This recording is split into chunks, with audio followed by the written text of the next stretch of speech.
Jimin collapsed without warning. Alarms blared. Doctors stormed past Jungkook. What happened in that room no one was prepared for. The alarm ripped through the corridor like a scream. Code Blue, ICU 7. Patient Park Jimin cardiac arrest. Jungkook froze mid-step. The coffee cup in his hand crashed to the hospital floor, shattering against the sterile white tiles as the hot liquid splashed across his shoes. But he didn't feel it. Not the burn. Not the sting. Just the sudden, hollow void where breath used to be. It was happening again. He barely registered the blur of blue and white coats storming past him, nurses yelling vitals, doctors barking protocols. The hallway pulsed with the urgency of a battlefield. Someone grabbed a crash cart. Another yanked open the glass ICU door. The red warning light above Jimin's room was no longer blinking. It was solid now, unforgiving, ominous. Jungkook's feet refused to move. His body was steel, his mind a grenade with the pin pulled. He had been here before. Not this hospital, not this exact moment, but this terror, that tightening of the chest, the shrinking of the world, the sense that everything good was slipping through his fingers no matter how tightly he tried to hold it. He remembered the first time Jimin collapsed. And the time after that. But this one felt different. This time, something in the air screamed finality. Behind the glass, Jimin's body convulsed once, just once before lying still. The beeping of his monitor turned into one long, deafening tone. Charging 200 joules clear. Jungkook flinched as Jimin's body jolted off the bed from the shock. His limbs, so delicate, so familiar, looked foreign under the fluorescent lights. He should be in there. He should be holding his hand. He should be doing something. But instead he stood outside, trapped by the past and choked by the future. The silence in his ears was thunderous. Taehyung's voice echoed in his mind from the night before. You don't get to shut down every time things get hard, Jungkook. Jimin needs you present, not haunted. Too late. A doctor stepped back from the bed. Jungkook saw the glance exchanged between two residents, a silent conversation of dread. One of them shook their head, the other clenched their jaw. Then Dr. Han, gray hair, tired eyes, the one who had always told Jungkook the truth whether he wanted it or not, turned toward the window and met his gaze. And nodded. Jungkook's knees gave out. Jungkook's fingers trembled as he stood outside the trauma bay, the cold metal bench pressing against the backs of his knees as if daring him to sit down, but he couldn't. His body had too much electricity in it, like he was hooked to the same defibrillator that had just jolted Jimin's chest moments ago. Through the frosted panel of the emergency ICU doors, he could see shadowy outlines moving, frantic, practiced, deadly serious. He couldn't hear their voices anymore. Not above the pounding in his ears, not above the echo of that flatline. He blinked and suddenly Taehyung was there, breathless, still in his stage clothes, makeup half-wiped, neck veins pulsing like taut wires. His hand landed on Jungkook's shoulder, firm, anchoring, but his eyes weren't on him. Where is he? Taehyung rasped, chest heaving. Jungkook didn't speak, couldn't. Taehyung's face twisted, not in anger, not quite. Something closer to betrayal, deeper than fear. You were here, he whispered, and it still happened. Jungkook's jaw clenched as his fists curled at his sides. He wanted to scream. He wanted to punch the wall.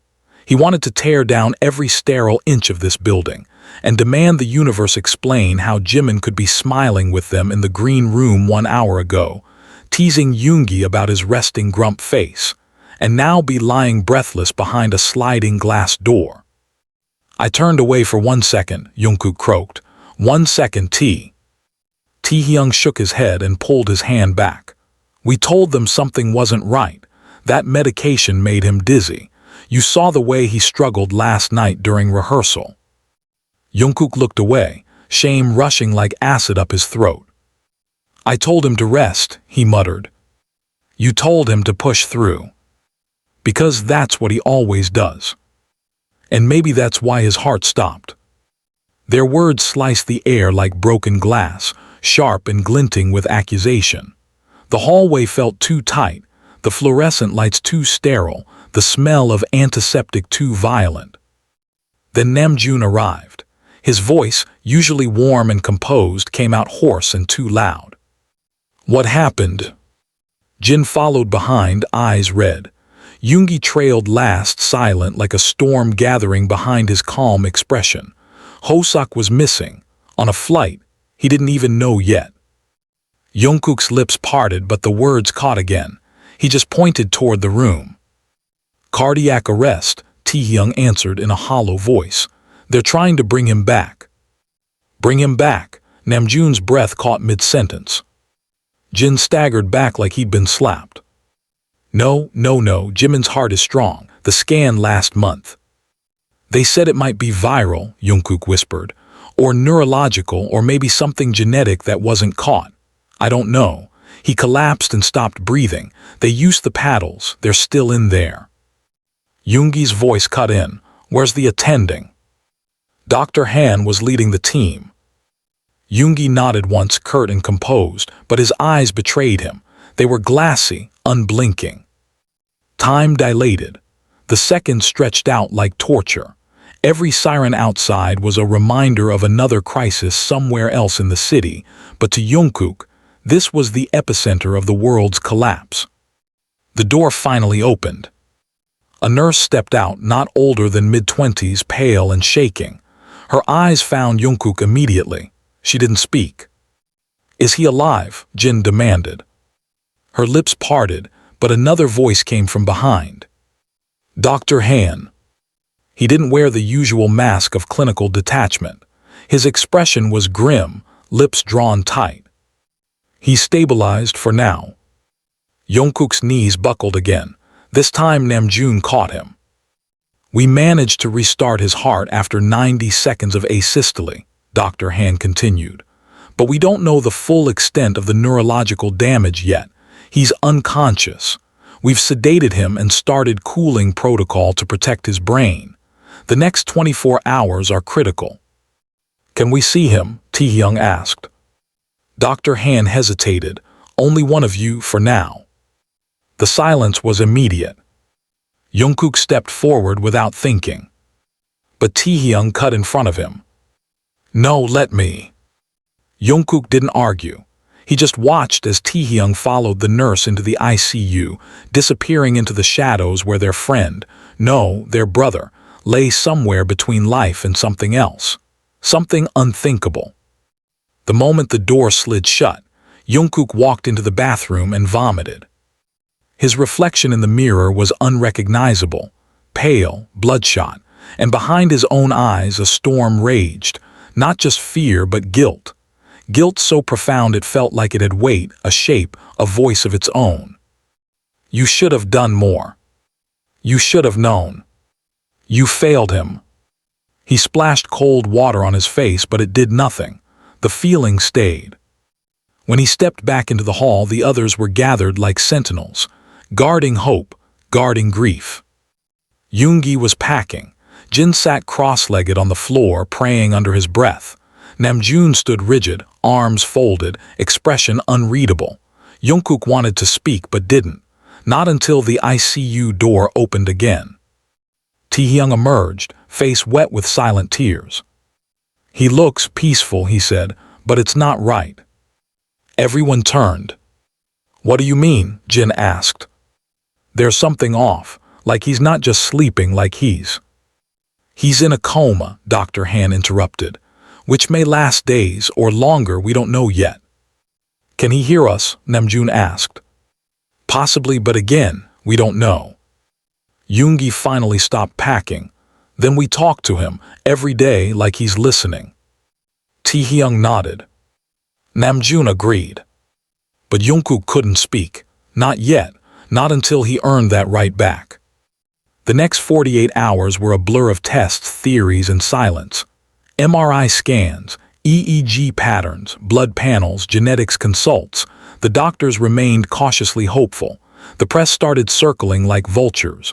Rumors leaked. Was it drugs, exhaustion, suicide? HYBE issued a statement, carefully worded, vague, protective.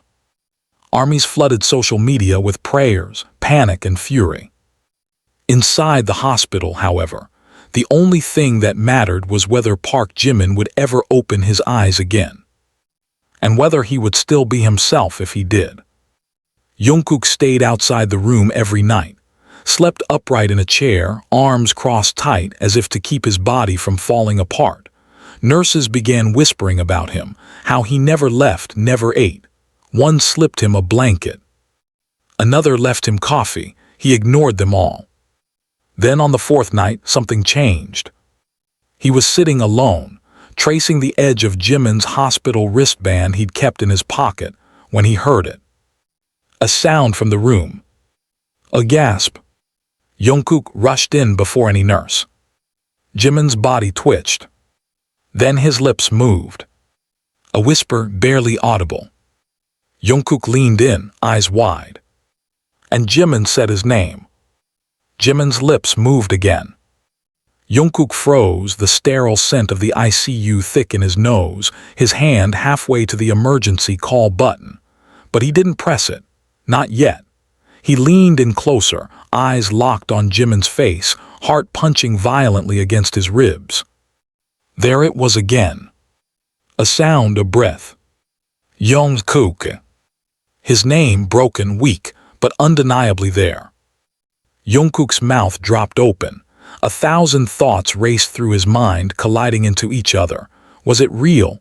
Was he hallucinating? Was Jimin actually waking up?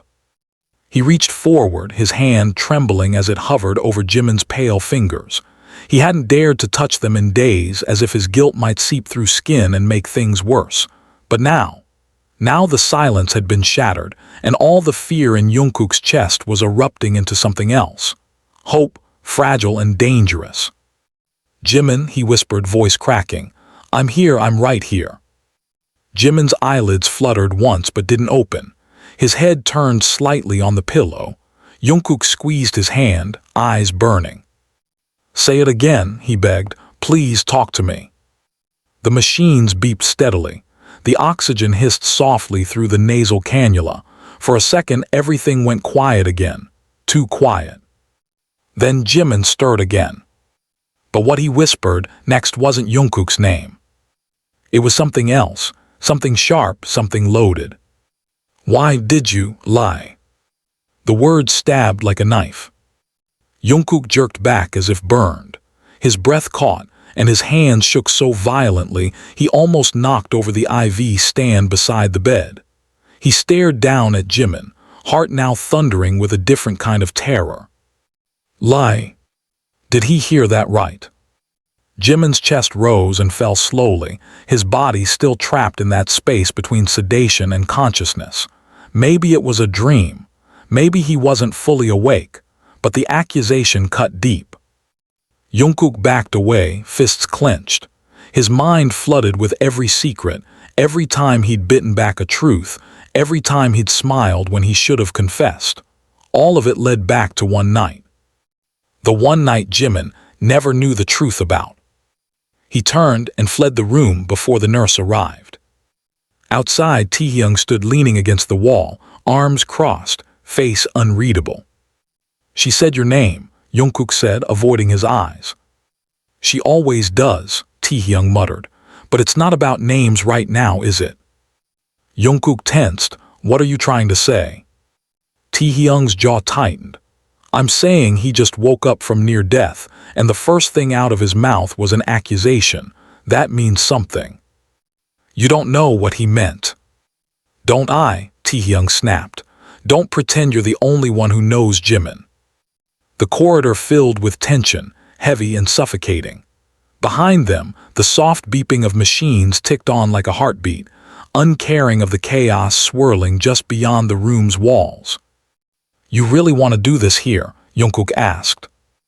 No, Taehyung replied coldly. But you keep walking around like the weight of the world belongs to you, like you're the only one who's breaking. You think the rest of us are just background noise to your suffering. I never said that. You didn't have to. Namjoon stepped in between them, calm but firm. Enough, he said. This isn't about us, it's about him. Taehyung looked away. Jungkook clenched his teeth so hard his jaw ached. Hours later, Jimin fully regained consciousness. But his memory was fractured and his mood was volatile. One moment he was quiet, blinking slowly at the ceiling, lost in thought. The next, he was throwing off the blankets, trying to pull out the IV. I said I want to leave, he shouted, voice hoarse but defiant. I don't care what the tests say, I don't belong here. You collapsed, Jin said gently. Your heart stopped, you need to rest. I don't need your pity. No one is pitying you, Yoongi said, voice calm but sharp. We're terrified. Then why is no one telling me what really happened? Jimin's voice broke on the last word. His hands trembled. His body was healing, but his soul felt raw. He looked around the room, searching faces. His gaze landed on Jungkook last. You promised, he whispered. You promised me we'd never lie to each other. Jungkook froze. Taehyung stepped forward. Jimin, please, this is. No, Jimin snapped. I want him to answer. Jungkook, what did you lie about? The silence was suffocating. Jungkook opened his mouth, but nothing came out. He remembered the night Jimin had passed out at rehearsals last month. He remembered the test results HYBE had hidden, the red flag warnings buried beneath a PR blanket. He remembered reading them in secret and saying nothing. He remembered the private call with the cardiologist, the one who said Jimin's condition was deteriorating faster than expected, that continued performances could trigger cardiac shock, that one more show might push him too far. And he remembered sitting next to Jimin in the van that night, watching him laugh and saying nothing. Because he didn't want to scare him. Because he didn't want to lose what they had. Because he was selfish. I'm sorry, Jungkook finally said, voice barely above a whisper. I should have told you. Jimin closed his eyes. The betrayal was silent but heavy. Later that night, after the others had left and the nurses had dimmed the lights, Jimin turned away from Jungkook's chair. He faced the wall. That said more than any word could. Jungkook didn't sleep.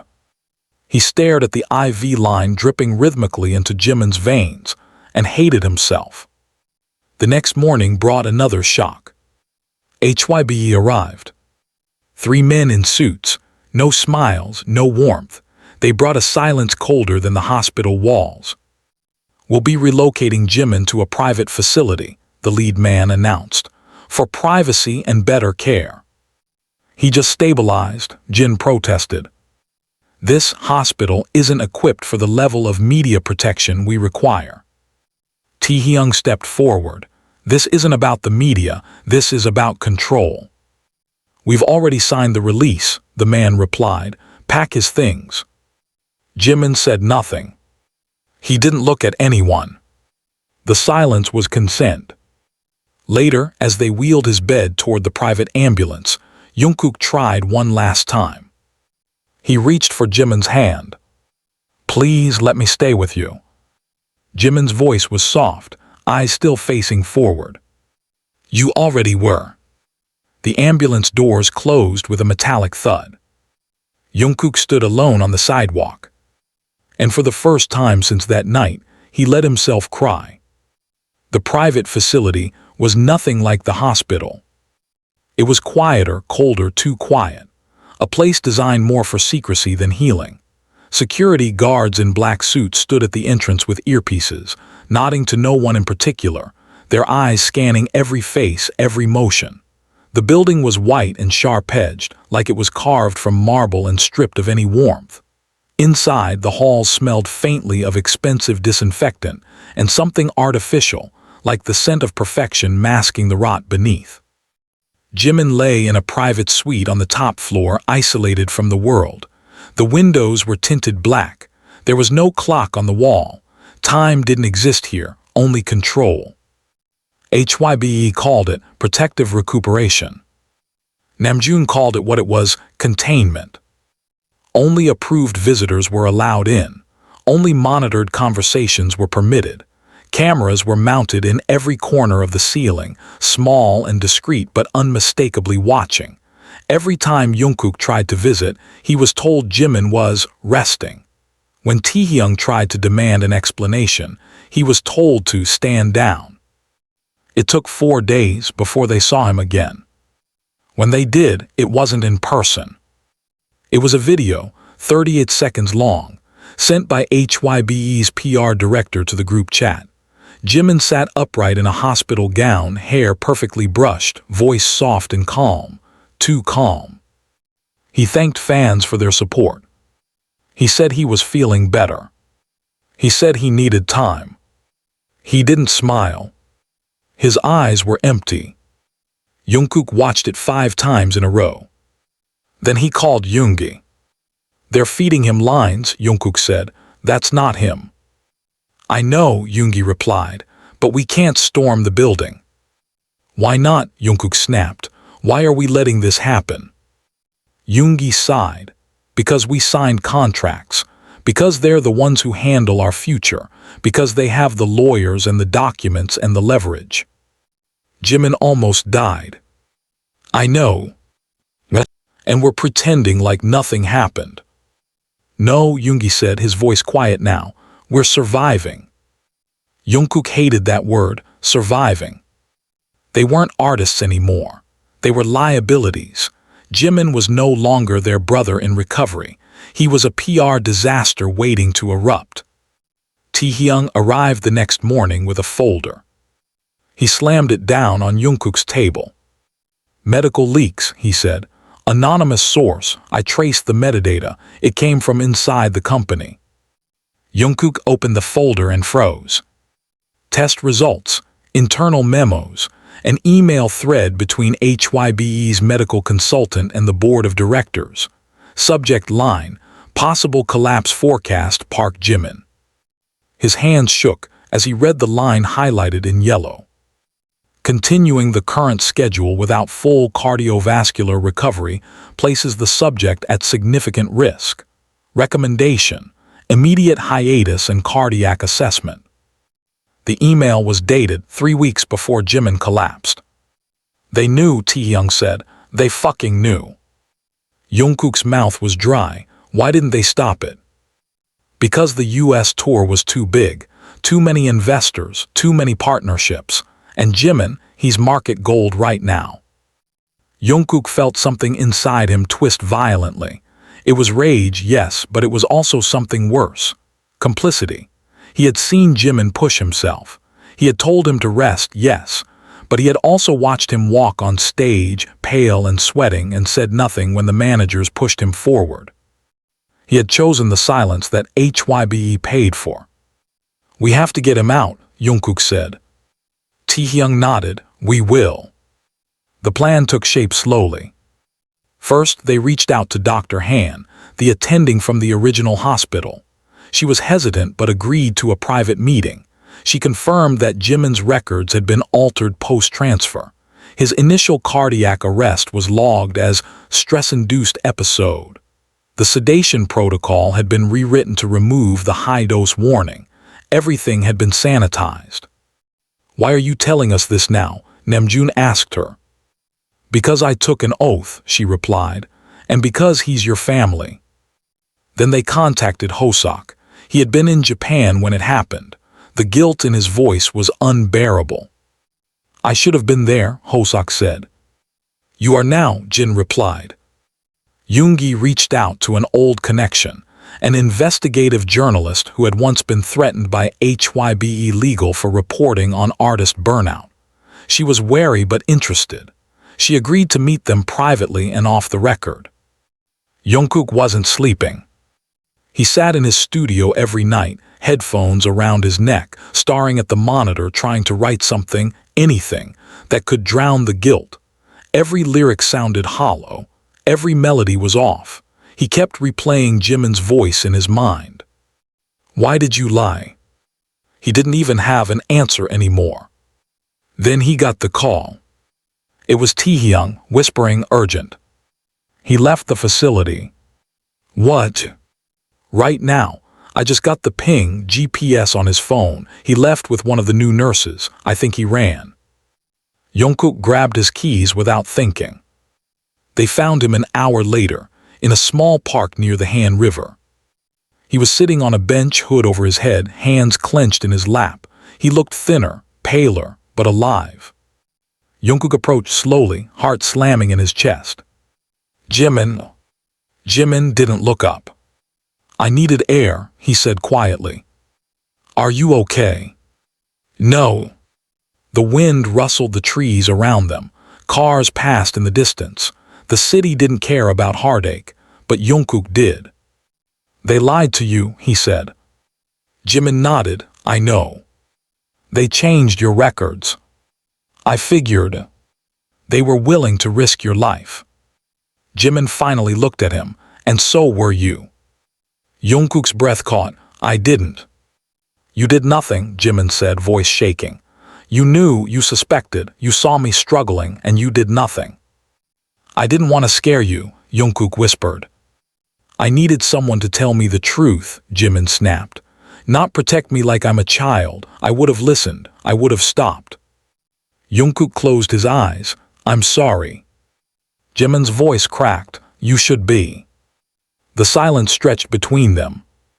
I'm not going back, Jimin said. Not to that building, not to those people. I want out.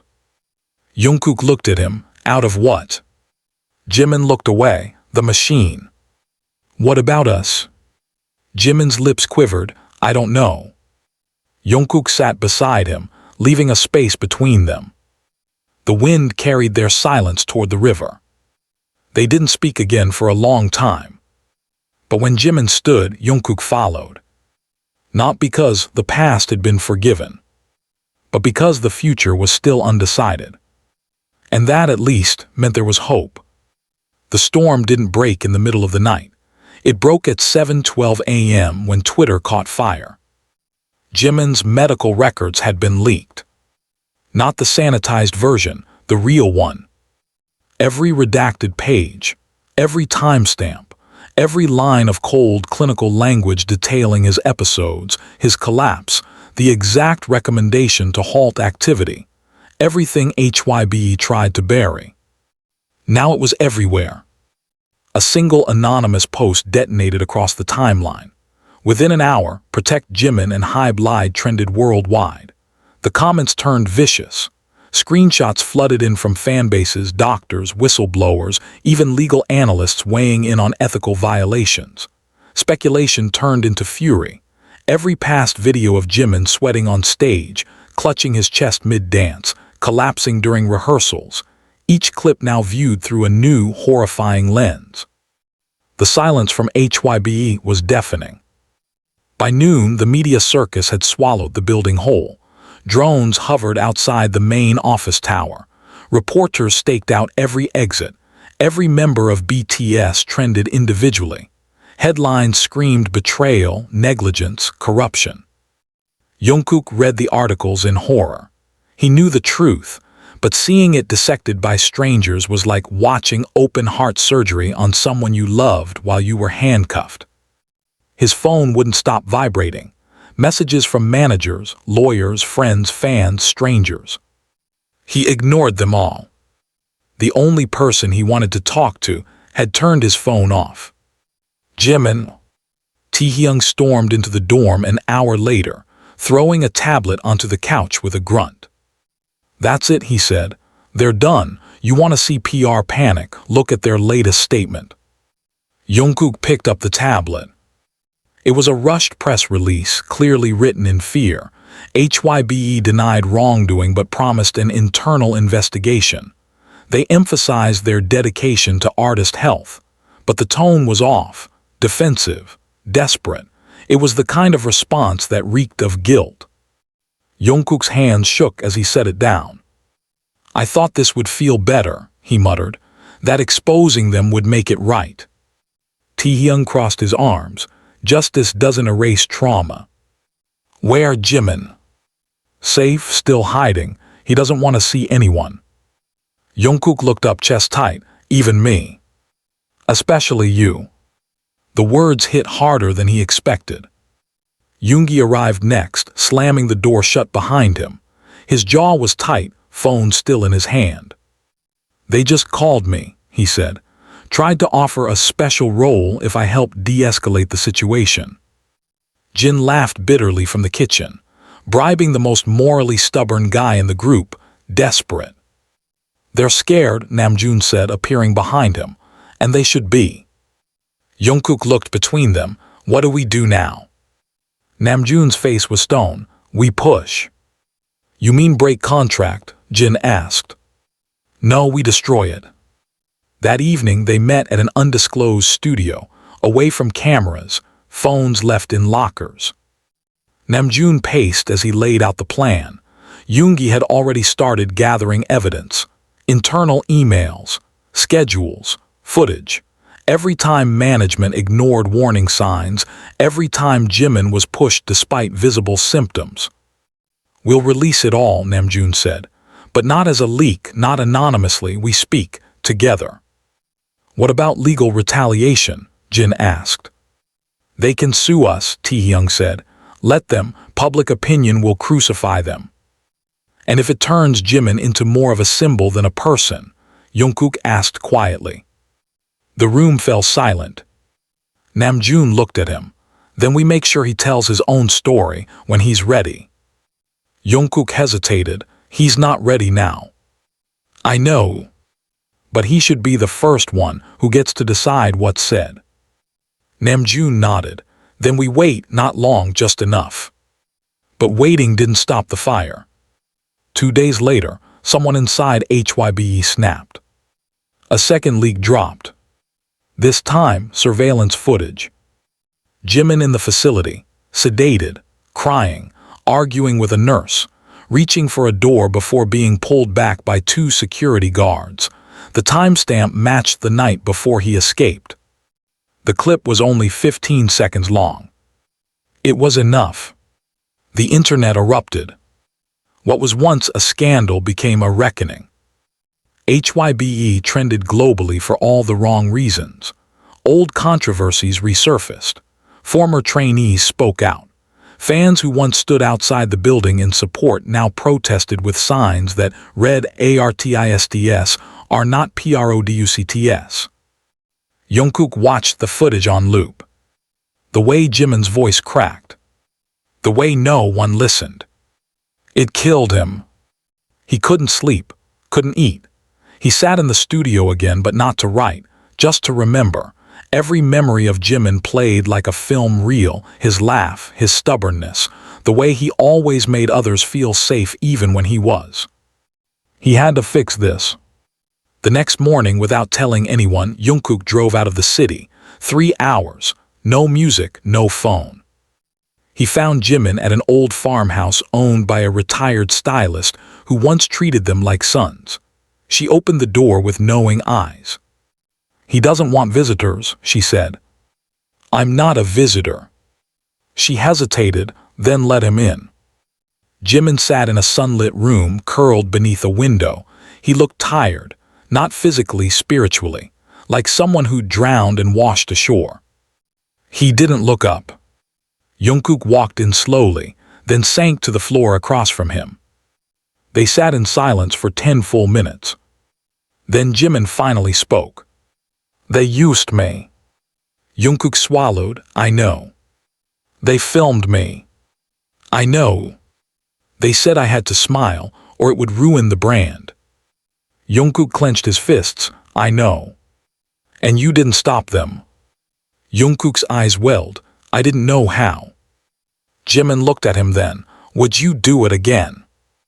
"No," Jungkook said. "Never." Jimin's lip trembled. "Do you think I'll be okay?" Jungkook nodded. "Yes, not because of them, not because of us, but because you're stronger than all of this." Jimin looked out the window. "What happens now?" he asked. "You tell the truth." Jimin exhaled. "Even if it ruins everything." "Especially then." Another long silence. Then Jimin looked at him. "Will you stay while I write it?" Jungkook nodded. "As long as it takes." Outside, the storm raged on. But inside, something had begun to heal. Jimin pressed record. He sat alone in the farmhouse living room, the soft morning light leaking through half-drawn curtains. No stylists, no handlers, no management, just him, just the lens, the raw truth, his truth. He didn't read from a script. He didn't pause to edit his words. He spoke like someone who had nothing left to lose. I was told to smile. I was told to perform. Even when my body screamed, I was told it would pass, that I was too valuable to stop, that I'd disappoint too many people if I said no, so I didn't. I kept going, and it almost killed me. His voice shook. I'm not saying this because I want attention. I'm saying this because I don't want to die for your applause. I want to live for myself, for the people I love, for the music I believe in. I deserve that. We all do. He stopped the recording. No retakes. He sent the video to Namjoon. 10 minutes later, the file had been encrypted, uploaded, and scheduled to go live on every official BTS social channel. They didn't ask for approval. They didn't wait for permission. The countdown began. Jungkook sat beside Jimin on the porch steps, watching birds flutter across the field. There was peace here, but underneath it ran something volatile, an undercurrent of knowing that once the clock hit 0, everything would ignite. Jimin leaned his head back.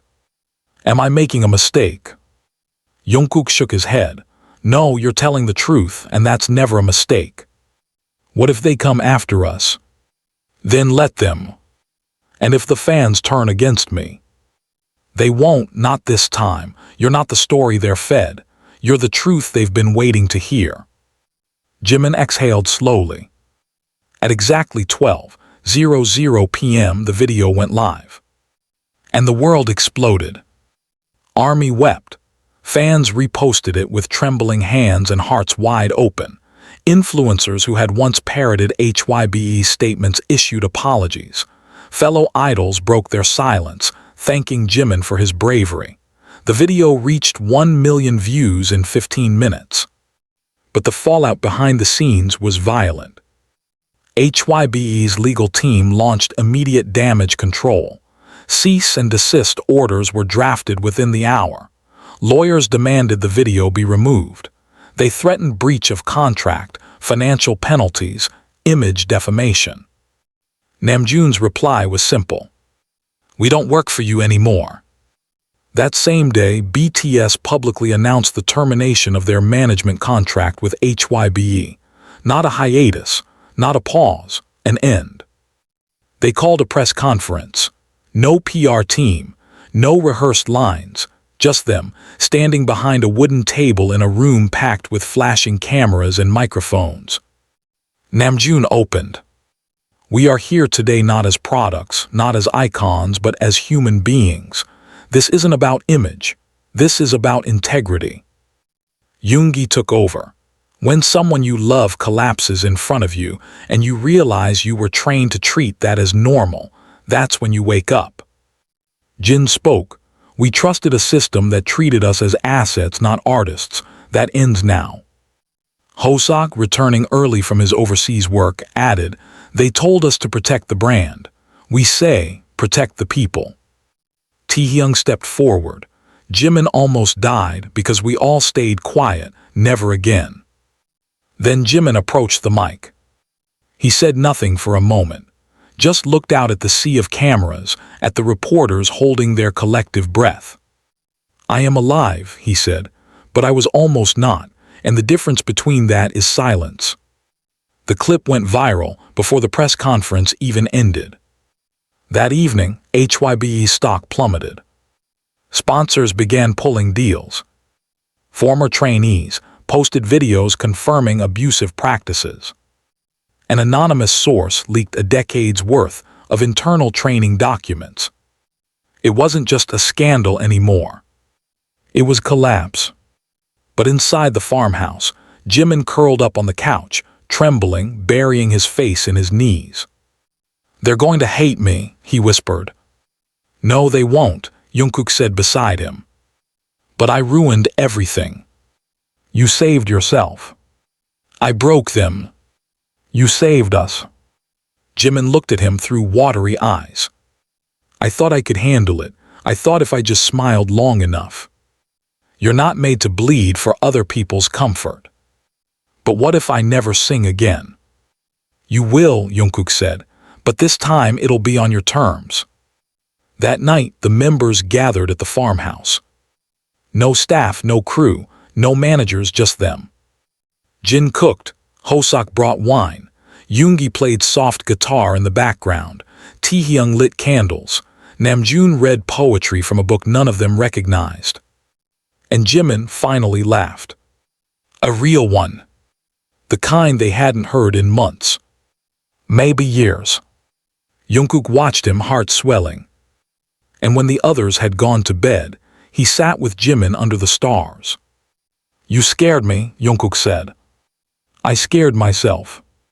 I thought we lost you. Jimin reached out, fingers brushing his hand. You never did. They sat in silence for a long time. Not because they had nothing to say, but because, for the first time, they didn't need to say anything at all. The headlines shifted overnight. From BTS exposes HYBE to industry in chaos. From Jimin's heartfelt confession shocks fans to who knew and stayed silent. The internet, insatiable and fast-moving, began turning its lens inward, looking past the obvious villains, hunting for accomplices in the shadows. People started asking harder questions. If HYBE was this controlling, if Jimin was that broken, who else stayed quiet? Which stylists, producers, creative directors, doctors, idols, who knew? Who watched him fade and didn't say a word? The rage was no longer directed only at corporate executives. It was expanding rapidly. The fire was spreading to anyone who had ever stood nearby and said nothing. And that included other artists. That morning, Jimin found his name attached to a new viral phrase. The ones who stayed silent. At first, he just stared at the screen. Then he threw the phone across the room. It hit the wall with a sickening crack. The sound brought Jungkook running in, breath caught, eyes wide. What happened? They turned it into a trend, Jimin said, voice raw. Jungkook picked up the phone, screen still glowing. He didn't have to ask. He already knew. The anger online had evolved into something more sinister. People weren't just seeking accountability. They were thirsting for blame. They were angry and they wanted names. Every interaction from the past was now dissected under a microscope. Every clip where someone didn't look concerned enough. Every photo where Jimin smiled too hard while someone else looked away. The fans were piecing together a narrative with surgical precision, and they were not gentle. Jimin sat on the couch, trembling. It's like they're trying to find accomplices in every frame. Jungkook sat beside him. They don't know the full picture. I didn't want this, Jimin whispered. I didn't want it to become a witch hunt. They're angry for you. They're angry at everyone. Jimin covered his face with his hands. I wanted to tell my truth, not start a war. Maybe you did both. Then I've failed. No, Jungkook said, firmer this time. You survived, that's never failure. The next blow came later that day. An article leaked from an anonymous staffer. It claimed Jimin had a meltdown on set 3 months ago, that he was unstable, that he was unpredictable, that perhaps the problem wasn't HYBE's pressure, but Jimin's inability to handle fame. The words weren't subtle. They were venom wrapped in professionalism. The article tried to paint a new picture, Jimin as difficult, Jimin as demanding, Jimin as erratic. The backlash was swift. Armies didn't buy it, neither did other artists. But it shook him. For hours he didn't speak. Not even to Jungkook. Later that night, he finally broke the silence. It's not just them, he said quietly. There were people in our circle, people we trusted. They watched me collapse. They knew I was unwell, and they still pushed me. Jungkook hesitated, then nodded. I know. And we didn't say anything either, Jimin said. Not when it mattered most. We were scared. We were complicit. Jungkook looked down. Neither of them spoke for a long time. Then Jimin's voice, soft and almost broken, cut through the silence. Do you think they hate me now? No, Jungkook said. I think they finally see you. Jimin closed his eyes and let himself breathe. For the first time in days, he slept. But outside their farmhouse refuge, chaos continued. More artists began speaking up, quietly at first, then louder. A trainee revealed that a label executive once ordered her to continue dancing after a concussion. A former manager confessed to being instructed to hide a member's diagnosis for PR purposes. The music industry was bleeding. And HYB. They were panicking. Behind closed doors, their crisis team scrambled. They issued new statements, hired new lawyers, reached out to news outlets with pre-written narratives. But the public didn't want polished stories anymore. They wanted truth. And they weren't afraid to rip apart reputations to get it. Then it happened. The betrayal. A former bandmate, one of their earliest collaborators, a name known but not beloved, gave an exclusive interview. He didn't name names. But he didn't need to. He spoke in insinuations, shadows, hints wrapped in plausible deniability. Sometimes artists think they're invincible, he said on camera. They blame the system, but maybe the system just amplified what was already broken inside them. The interview exploded. It trended for hours. The backlash was immediate, but it was enough to plant doubt in some minds. Enough to twist the narrative just a little. Enough to reopen wounds that hadn't healed. Jimin watched the clip in silence. Then he stood up and walked out into the cold night air. Jungkook followed him minutes later, wrapping a jacket around both of them. Jimin's breath was visible in the frost.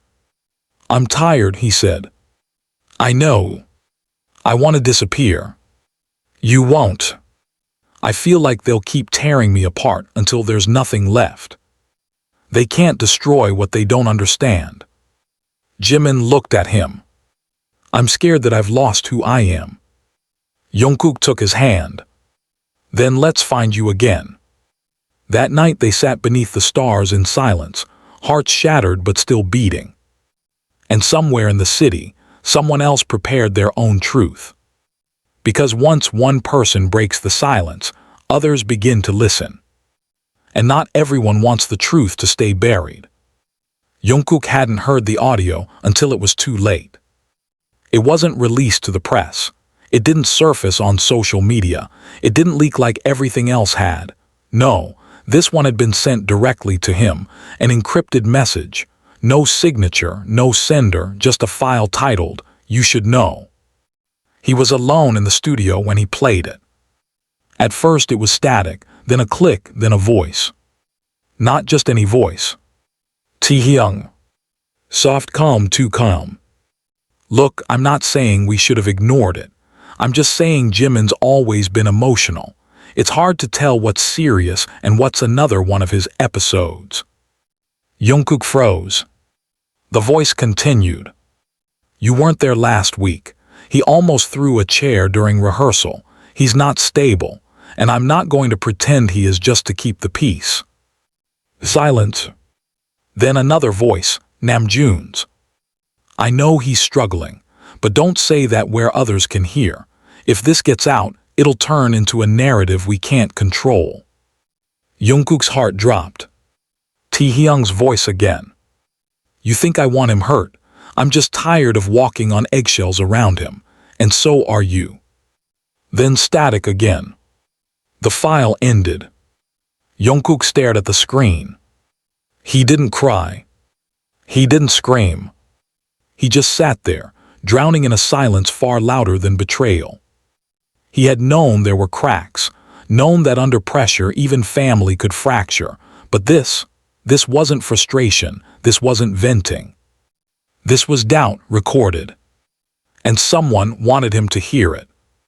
He called no one. He went to no one. He sat alone in the studio for hours, replaying every memory of rehearsals, conversations, glances. Moments he once thought were brotherhood now felt like performances, or worse, like surveillance footage he was never meant to see. By the time he returned to the farmhouse, Jimin was asleep. Jungkook stayed outside. He couldn't go in yet, not with that file still echoing in his head. The next morning, Jimin made pancakes. As if nothing was wrong. As if the world hadn't shifted. Jungkook watched him closely, the way he hummed under his breath, the way he avoided eye contact. And he knew. Jimin had heard the audio too. It made sense now, the way he'd pulled away from Taehyung's texts, the quiet tension in his shoulders, the change in his tone whenever Namjoon's name was mentioned. He knew, but he hadn't said anything. Until now. They're scared, Jimin said softly, flipping a pancake. They're not evil, just scared. They didn't defend you, Jungkook said. They didn't even believe you. I don't think they meant to hurt me. But they did. Jimin finally turned to face him. And so did you. The words weren't cruel, they were tired, honest. Jungkook didn't deny it. I know. Jimin walked over, plate in hand, setting it in front of him. You're the only one who stayed, he said. But even now, I wonder if it's guilt keeping you here. Jungkook didn't touch the food. I stayed because I love you, he said. Do you love me? Jimin asked. Or do you love who I used to be before I made everything uncomfortable? Jungkook looked up. Jimin's eyes didn't flinch. I don't know, Jungkook whispered. And that more than anything broke Jimin's heart. Later that afternoon, Namjoon arrived. He didn't knock, he walked right in. Calm, composed, but beneath that, Jungkook could see the storm. We need to talk, Namjoon said. Jimin didn't rise from the couch. Jungkook stood between them. Namjoon sighed. You listened to the audio. I did. It was taken out of context. Was it? Jungkook asked. Because it sounded pretty clear to me. I was trying to protect the group, Namjoon said. All of us, including Jimin. Jimin laughed. It was bitter, hollow. Funny, he said. Because all I remember was being alone in a hospital bed while you protected the schedule. Namjoon took a step forward. That's not fair. What's not fair, Jimin said, standing now, voice rising, is that you called me a brother for 10 years and the first time I break, you treat me like a liability. We were under pressure, Namjoon snapped. You think I had the luxury to fall apart.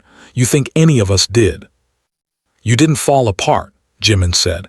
You crumbled in private and let me bleed in public. The silence that followed was unbearable. Namjoon finally nodded. You're right. Jimin's eyes widened slightly. Namjoon's voice cracked. I failed you. Jungkook stepped back, stunned. I failed you because I didn't know how to lead when the light went out, Namjoon said. I thought if I held everything together long enough, you'd come back on your own, but I should have listened sooner. I should have stopped everything. I should have been the first one to walk off stage. Jimin didn't speak. He just sat down again. Namjoon didn't stay long. When he left, Jimin finally looked at Jungkook. He's broken too. We all are, Jungkook said. And Taehyung. Jungkook hesitated. I don't know. Jimin looked out the window. Then said something he hadn't said in weeks. I miss him. Jungkook didn't respond. He couldn't. Because deep down, he missed Taehyung too. But trust, once cracked, didn't heal with time alone. It healed with truth.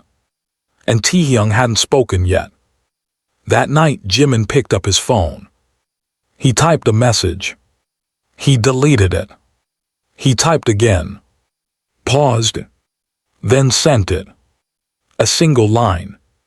"We should talk." No reply came. Not that night. Not the next day. But the silence between them had finally broken. And somewhere in Seoul, Taehyung read the message. And wept. The knock came at 2:41 a.m. Not timid, not aggressive, just inevitable. Jimin had been awake for hours anyway, lying on the living room couch, blanket halfway across his body, eyes open, unblinking. Jungkook was upstairs. He hadn't slept well either. No one did anymore. Healing had its own timeline, and none of them were in control of it. When the knock sounded again, Jimin didn't move immediately. He stared at the ceiling for a long moment before finally sitting up, every motion slow, deliberate, like someone walking into a room already burning. He opened the door. Taehyung stood in the doorway. He looked like he hadn't slept in days. A hoodie hung off his shoulders, soaked from the drizzle outside. His eyes were bloodshot, his jaw unshaven, his breath visible in the early dawn cold. He didn't say a word. Neither did Jimin. Not at first. Then, "You came," Jimin said, voice barely audible. "I almost didn't," Taehyung replied. "But then I remembered who I was before all of this." Jimin stepped aside. Taehyung walked in. The silence between them was almost unbearable, like a wire pulled so tight it could snap with a whisper. Taehyung didn't sit. He stood in the center of the room, dripping onto the hardwood floor, his hands shaking at his sides. "I didn't mean what I said in that recording," he finally said. Jimin tilted his head slightly. "Which part?" "All of it. You said I was unstable. I said you were emotional, and I framed it like it was a problem. You said I was dangerous." Taehyung closed his eyes. "I was scared." "Of me?" "No, of what the truth meant for all of us." Jimin's laugh wasn't really a laugh. It was brittle and full of bile. "So instead of protecting me, you handed me to them. That's not fair." "No, Taehyung. What wasn't fair was waking up in a sterile room with a tube down my throat and finding out my brothers were speaking about me like I was a burden." "You think I don't regret it?" Taehyung snapped, stepping forward.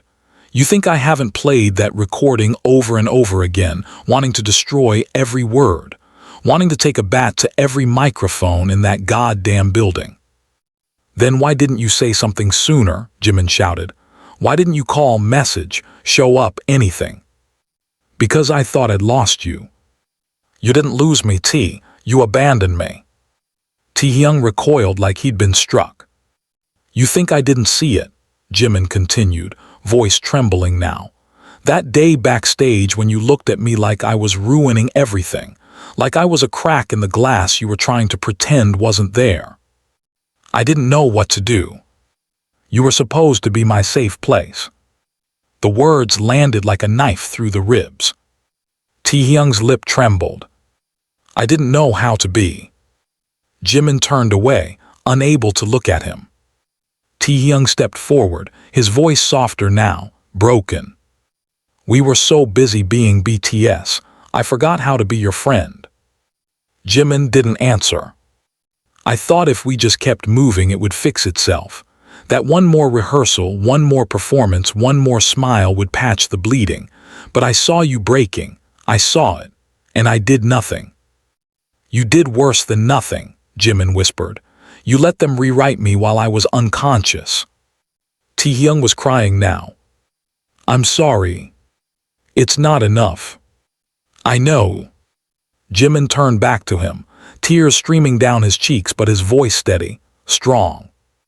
"Do you remember when we were trainees? How we used to sit on the rooftop and promise each other that if this industry ever turned us into strangers, we'd walk away before it could destroy us?" Taehyung nodded, barely holding himself together. "You broke that promise. I want to make it right." "You can't." "Then let me try."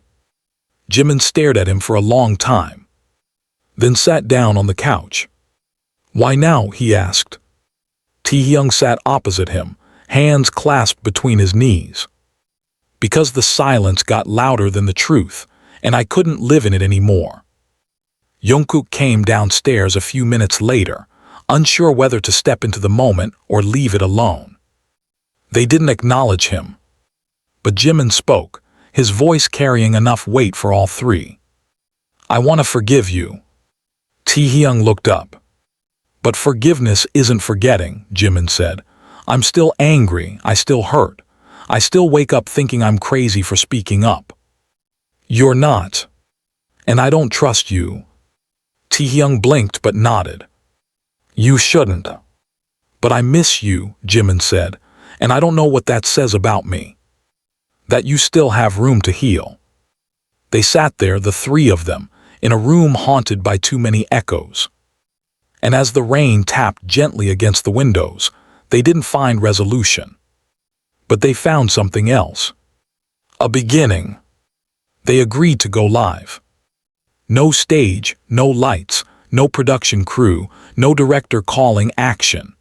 It was a single camera mounted on a tripod in the corner of a quiet room. No mics on their collars, just their voices, just their faces, just the six of them. There had been 7, but one was still missing, and no one had the courage to ask why. Jimin sat in the middle, Jungkook to his left, Taehyung to his right.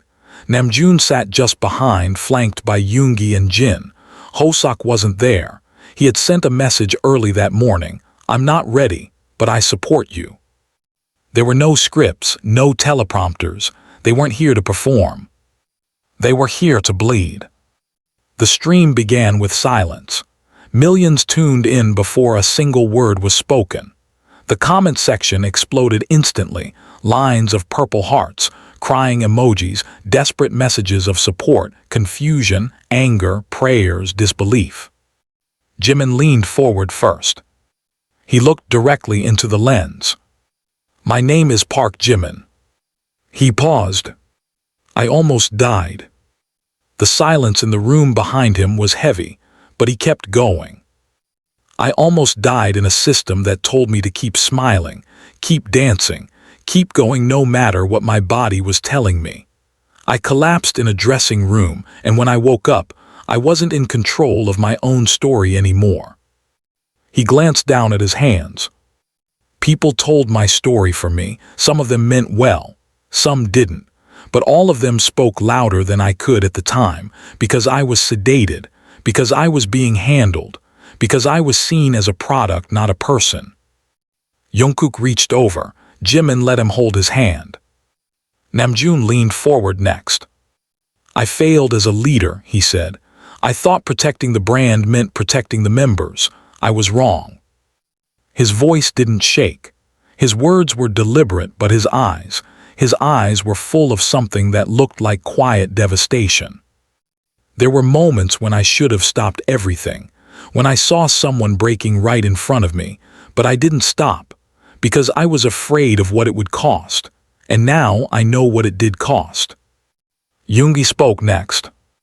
"I wasn't the one in the hospital," he said, "but I've been there, quietly, privately, and I know how easy it is to convince yourself that silence is strength, that if you just wait long enough the pain will pass, but it doesn't. It waits, it grows, and eventually it explodes." He looked at Jimin. "And you were the one who had to explode for all of us." Taehyung sat stiff, breathing shallow, jaw locked. Then finally he spoke.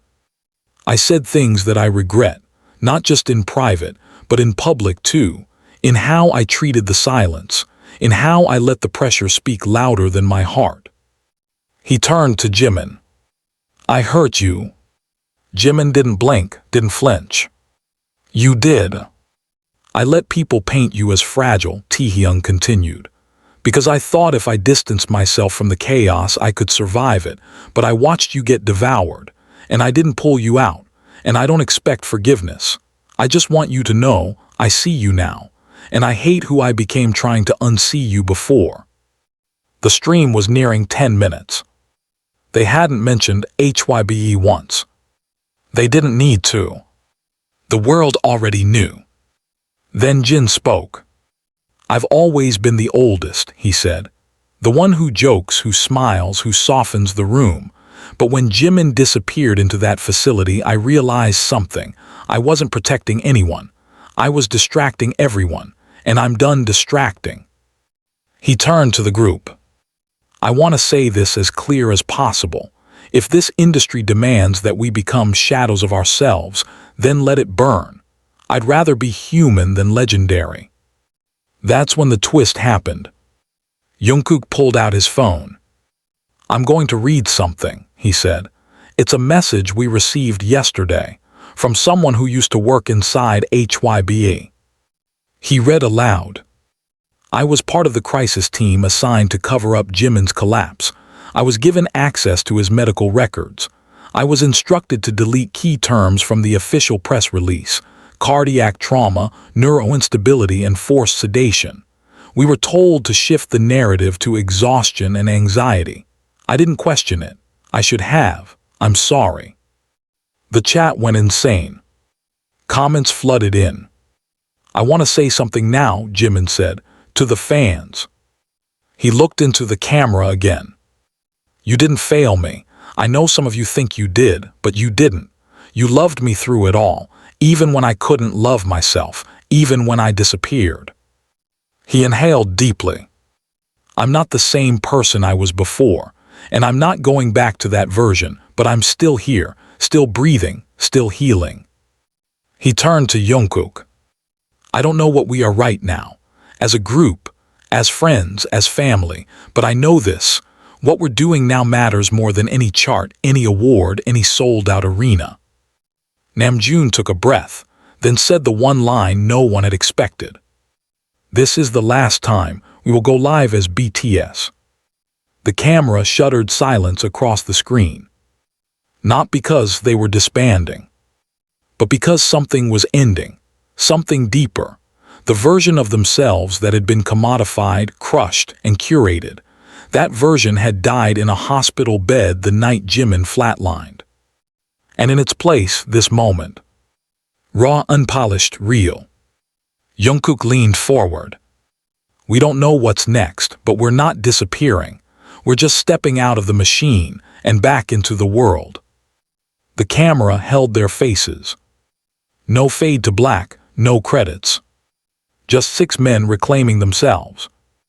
And millions watching, sobbing, whispering, "Thank you." The morning after the live stream did not arrive with applause. It arrived with silence. Not the empty kind, the kind that rings in your ears, but a thick, weighted quiet that pressed against the windows and lingered in the corners of the room.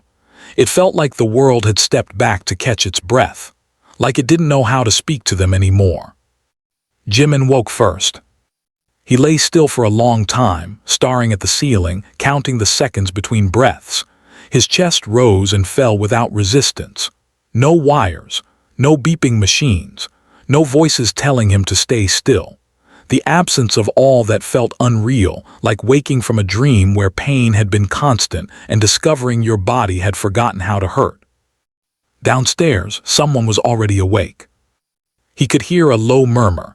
Jungkook's voice, tense, controlled, breaking every now and then like a fault line beneath calm ground. Jimin listened without moving, letting the sound anchor him. He finally sat up and swung his legs over the bed. The farmhouse creaked as he descended the stairs. Jungkook stood by the kitchen counter, phone pressed to his ear, shoulders rigid. "No," Jungkook said quietly, "we're not retracting anything." A pause. "I don't care what the clause says." Another pause, longer this time. "Then take us to court." Jungkook ended the call and stared at the dark screen like it might speak back. Jimin cleared his throat. Jungkook turned instantly. For a moment, neither of them said anything. They just looked at each other, really looked, like people seeing one another in daylight after surviving a storm.